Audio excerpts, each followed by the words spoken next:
Hey, my name is Aaron Nemoitin, and this is Make Games, Drink Coffee, a podcast featuring interviews with game developers about their hobbies, their jobs, their interests, and whatever they're into right now. I'm going to try something new this week, and we're just going to get straight to the interview. But first, we're going to hear the intro music. Make games, drink coffee. My name is Daniel McLaren. I am a game director currently for Stoic Studio. You might have known them from making the Banner Saga game trilogy.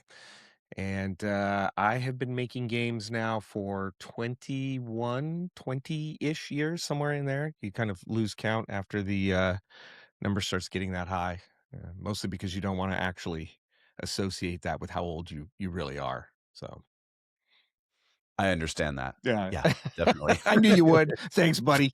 Yeah. Yeah. Which segues us into the first question that I had in my notes, which is whenever I have a guest on the podcast, like I send out a questionnaire, but I also look through your LinkedIn and I marveled at the crazy variety of games you worked on. So I wrote a few down. World Sure. of Cars at Disney, which I assume is based on the Cars franchise. Yep, it sure was. Yep. A game called Music Mastermind, which was a multiplayer music creation game. Yep. A multiplayer drag racing game on iOS. Yep.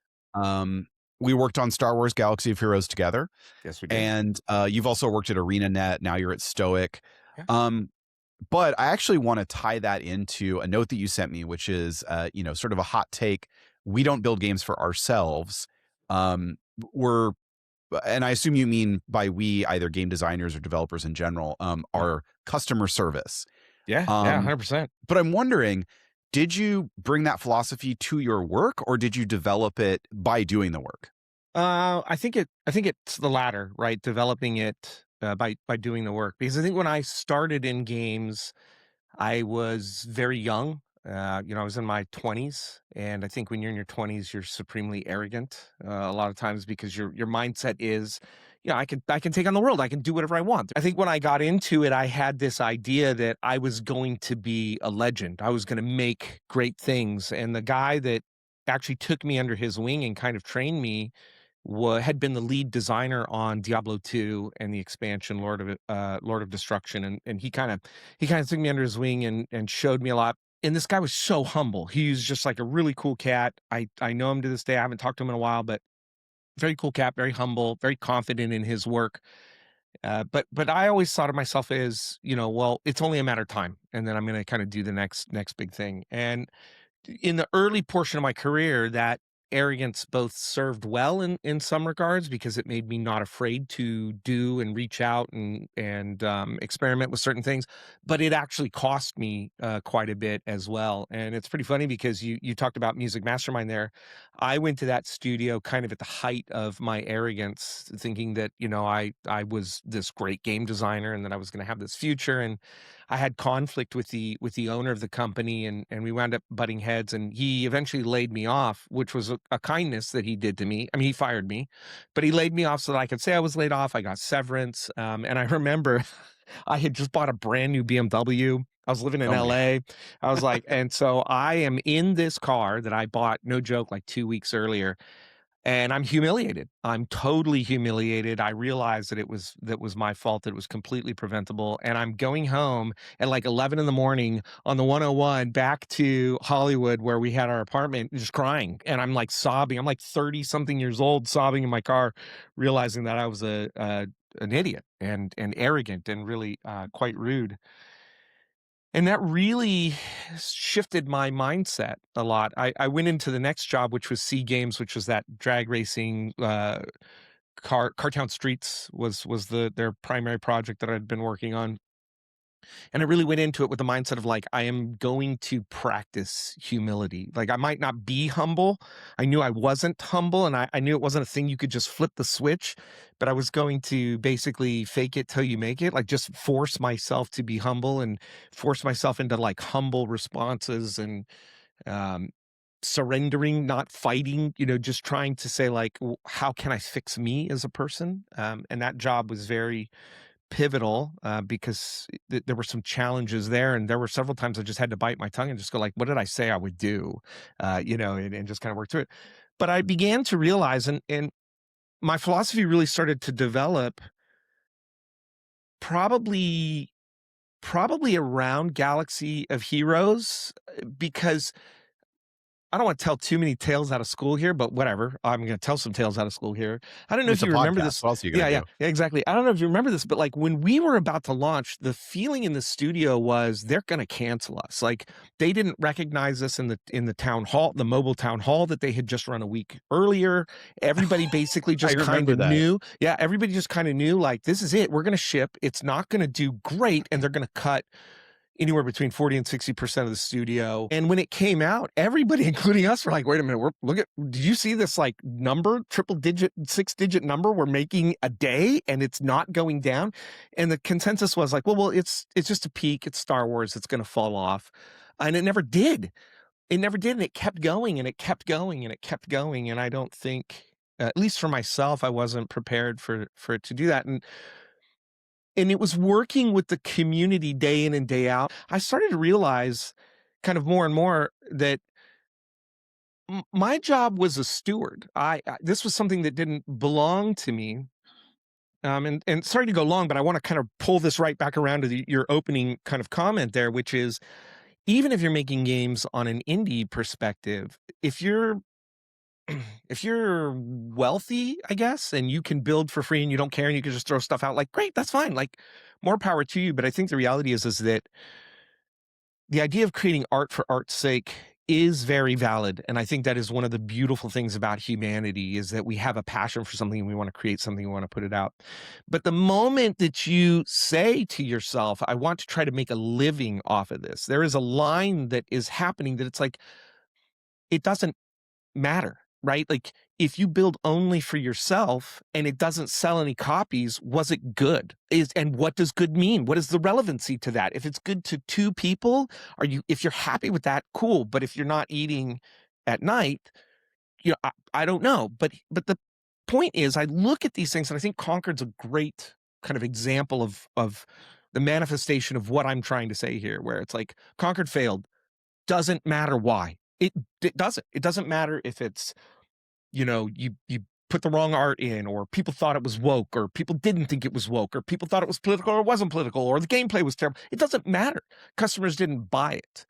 And at the end of the day, like being mad at the customer because you made a terrible burger or a burger that people didn't want to eat, like, okay, how are you going to reflect on that and go, wait a minute, what was I doing? Was I making that for my own ego? And if so, and people rejected it, like, oh, okay, I could be mad because my ego's hurt. But the reality is like, there's no obligation for anybody to like anything that you make, whether it's a book, a movie, a song, a video game. If you are going to be a creator, the risk is that even if it's your magnum opus, people may not like it. And I think there's a great example where like you look at a game like Minecraft when it came out, and on the surface, it was very simple. It Hmm. was very kind of basic. There was this kind of initial look of like, whatever, but it just was a monster game. You look at a game like Lawbreakers, where you have Cliff Bleszinski coming off probably one of the greatest runs in, modern gaming history. He could do no wrong. There's nothing technically wrong with Lawbreakers. It's a perfect game as far as like visuals and stability and performance and character design and all that sort of stuff. I mean, these are masters of the craft, and yet it just bounced off people. And so if Lawbreakers didn't resonate with an audience, like, are you stopping to reflect on what it is? And so ultimately we are beholden to the customer. And I look at my job, and I know a lot of people, a lot of game designers in particular, hate it when I use the word customer, but again, it goes back to that humility mindset of like, I have a job, like this is digital construction. I have a job because people are buying the things that I am making. And if I don't make those things for what they want, then I don't have a job. And I don't really have a lot of other skills. Like, what am I going to do if I can't continue this job? Most of your experience developing games in the United States, but you spent almost a year in Finland. Yep. And I know that they have a thriving game industry, but also a Yep. very different culture. So can you Yeah. talk Yeah. about that? Yeah, I spent almost a year in Russia too, traveling back and forth, working over in a game That's studio there, and wild. it's Yeah. it's surreal, it's super surreal. European culture is very different. It always amuses me to no end when people point to Europe for things, and I'm like, it's not really an apples to apples sort of comparison. Finland is very interesting because it is a dark, cold country, and the average assessment of a Finn is that they are dour. It's a dour country. Um, and so that's kind of what I went. I was like, oh, I'm going to go hang out with a bunch of dour people. But it turns out they're not dour per se.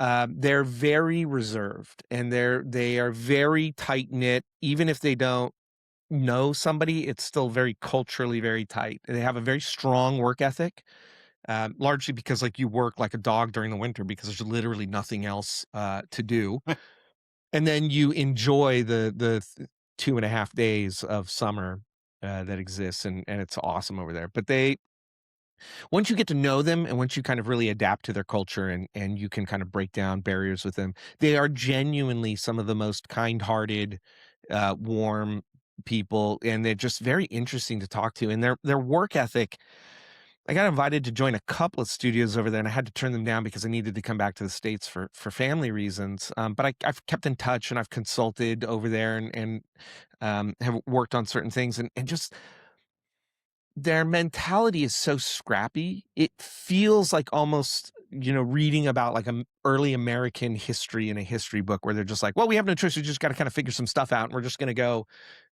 do a bunch of things. And if it works, it works. And if it doesn't, well, I die and the buffalo eat me. And you're just like, okay.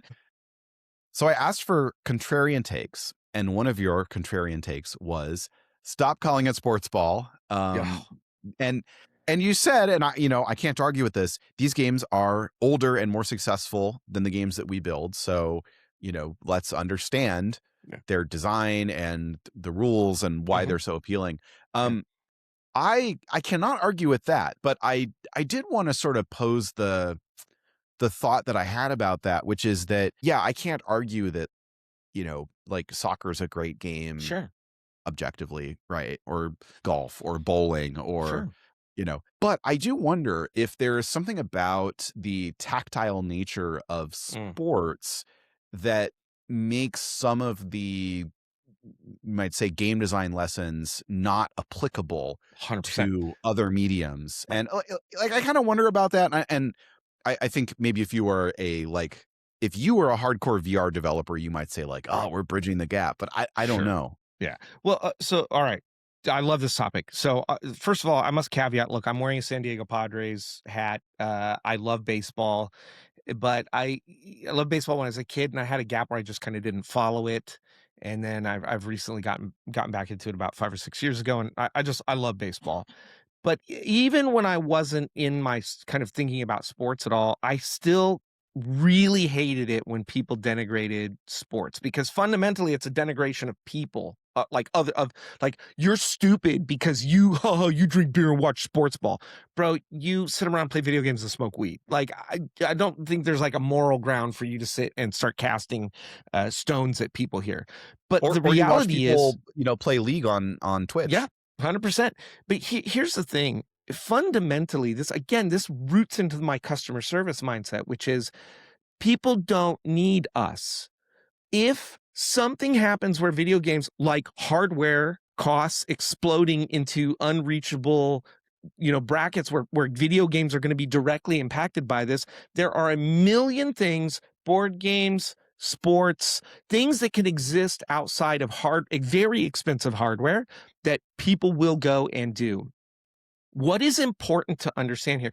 I'm not even talking about can you make a tactile translation into a game? That's not what I'm talking about. When I talk to designers, especially when I meet a lot of younger designers or designers that I think are caught in the like, I'm so special, I make games, or like, I'm a systems designer and I'm obsessive about this. I always tell them to go pick a sport and go understand it. Go understand the rules. What are the rules? Why do they operate the way that they do? Were there any recent rule changes? Why? What drove those changes? What's the impact on the audience relative to those changes? Because those things are direct one-to-one to us, right? Like, why does a rule change? I'll pick baseball here. A couple of years ago, baseball added the pitch clock, and people were super mad. And if you're not familiar with baseball, the idea used to be for like 100 years that a pitcher, part of the game was the psychology between the pitcher and the batter. I'm going to throw a pitch. Maybe I'm not. I'm going to make you wait. I'm going to dog you a bit. And then, maybe the batter trying to threaten the pitcher a bit, to creating this intimidation, because the slightest variances can cause a batter or a pitcher to be wildly successful in a scenario. Eventually, people got sick of spending 3.5 hours watching a baseball game. And when there's 162 of them a year, it turns out 3.5 hours or more is quite a lot of time. And even me, I'm like, listen, I kind of was anti-pitch clock, and then I saw it in action. I'm like, you know what? I actually really like only watching a game for 2 hours of 30 minutes or 2 hours of 45 minutes. This is fantastic.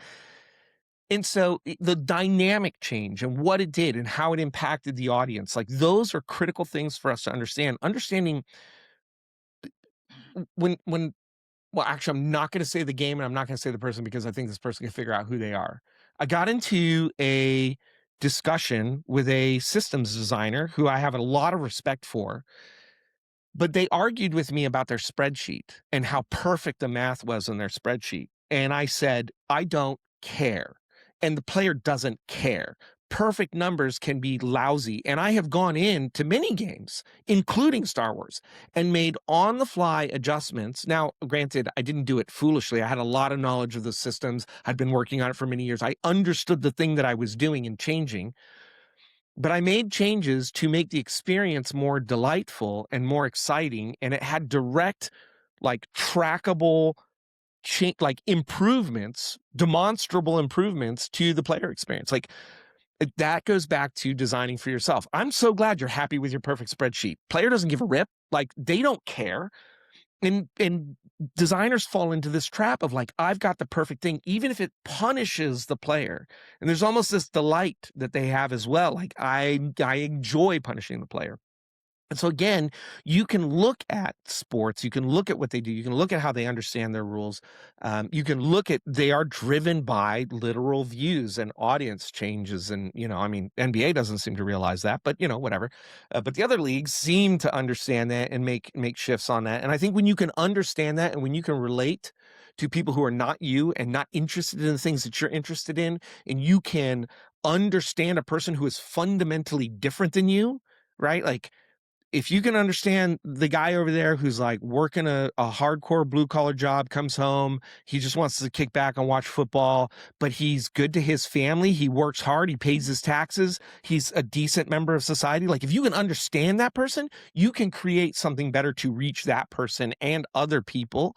And that's the thing that I want, that I really wish we would get away from this idea of denigrating others because they like a game that you don't like. I'm not really a FPS guy. I'm not really a league guy, but I marvel at the skill and the talent that went into making that stuff. And I marvel that they're able to sustain an audience. COD continues to fascinate me, that it just continues year over year to do some interesting things, but it's not my jam. But I don't sit there and be like, oh, sweaty first person shooter bros. Oh, it's not what am I doing? I want my industry to be better. I want humanity to be better. I'd like us to what's that comic shh, let them enjoy their things. Who cares? Let people enjoy things. Yeah. Let people enjoy things, man.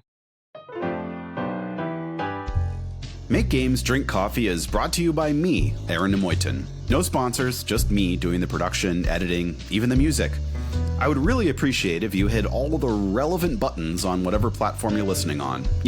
Subscribe, follow, like, review, comment, whichever verb is appropriate, so the almighty algorithms can put more of whatever this is in people's ears. As always, questions, comments, recipes for delicious cookies are always welcome at makegamesdrinkcoffee@gmail.com. All right, back to the show.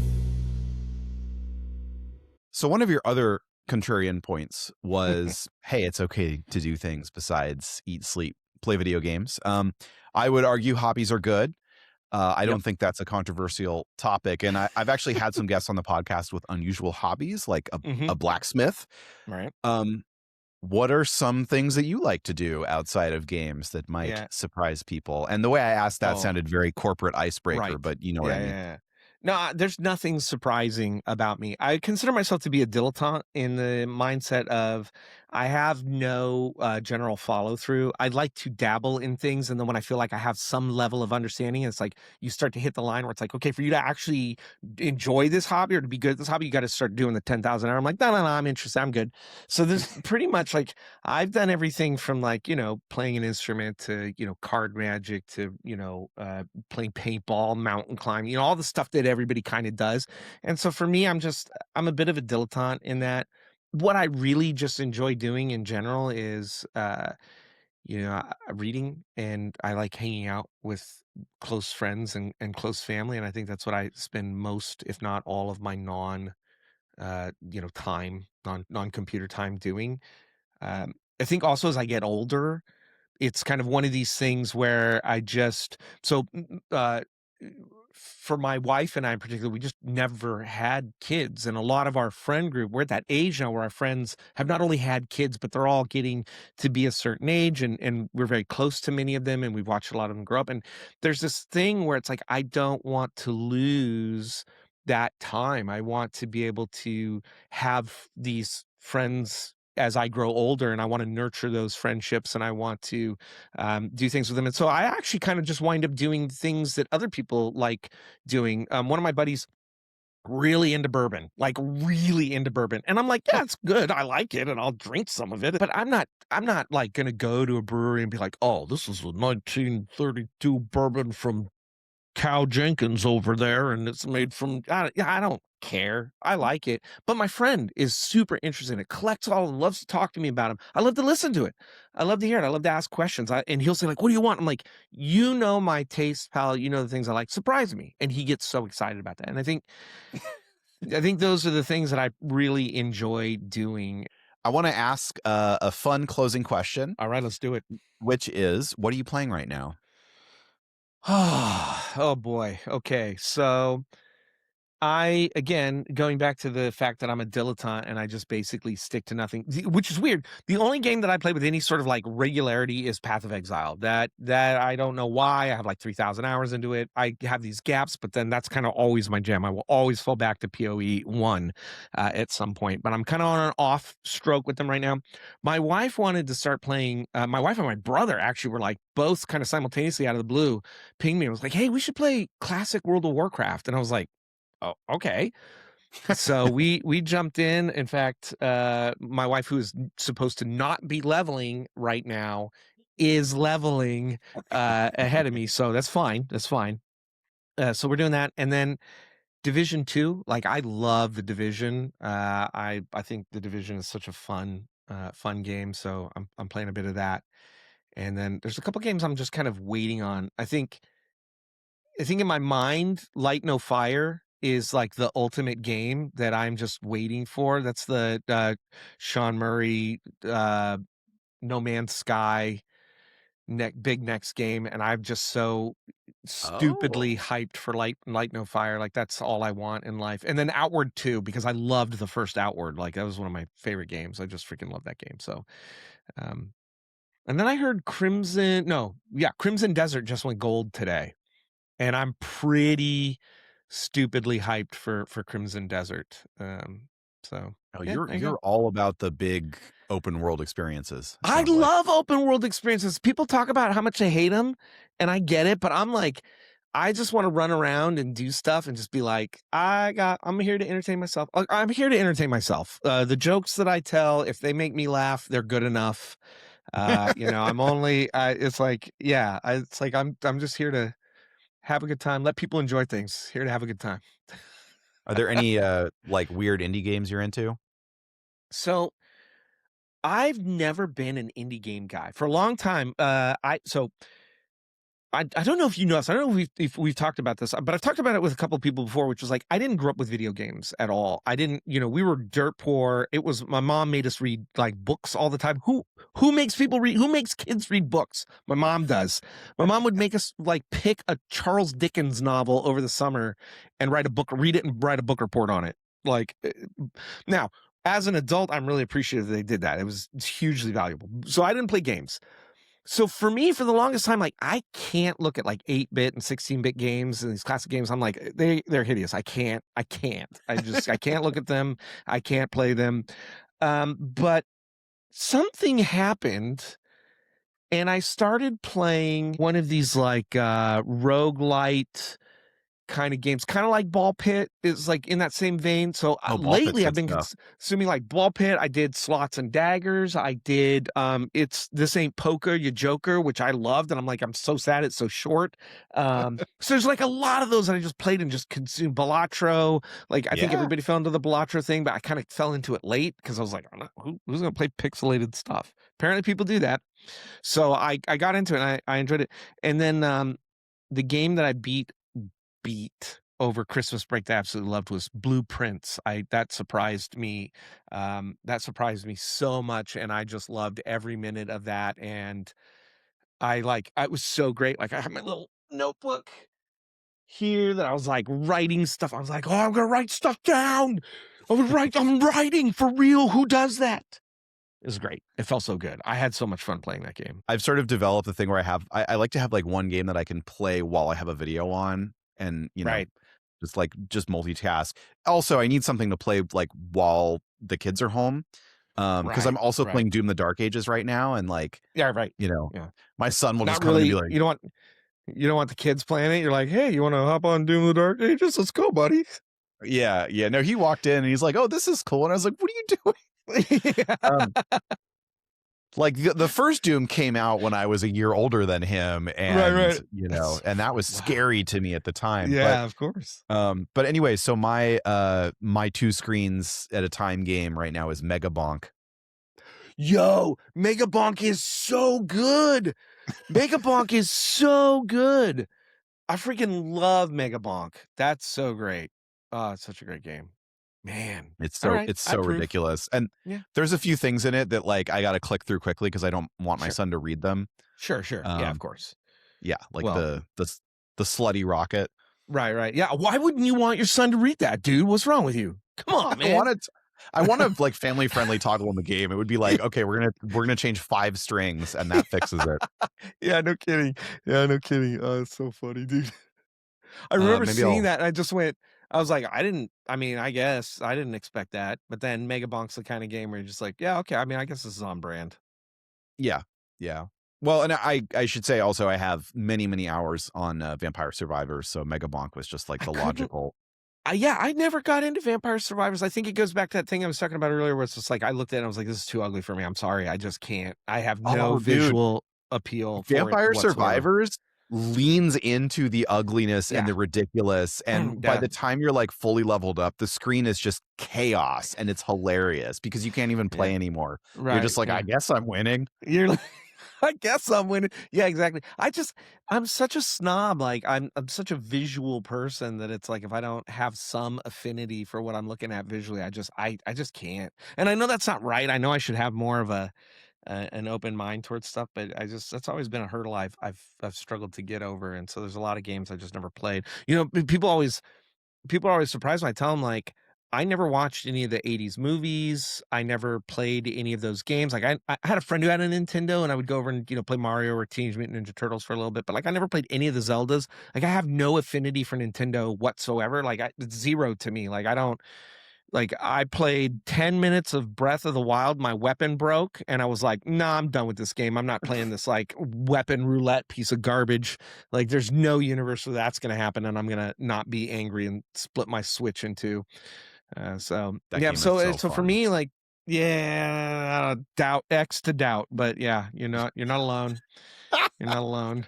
So I will say my argument for the weapon breaking mechanic in that is basically that if they didn't break, I would just use the same weapon the whole game. And by forcing me to just grab other weapons, I'm now like, oh, I can use a pole weapon and it's kind of cool, or I can use this and Sure. it's kind of cool. And, it like forces the That's fine. variety. I'm an old Luddite. Don't make me change. Don't make me change, Bessie. I can't do it. I can't do it. All right. So Daniel's internet died just as I was about to record the outro with him. So I'm just going to do the outro by myself. Normally I would say, Daniel McLaren, thanks for joining me on Make Games Drink Coffee.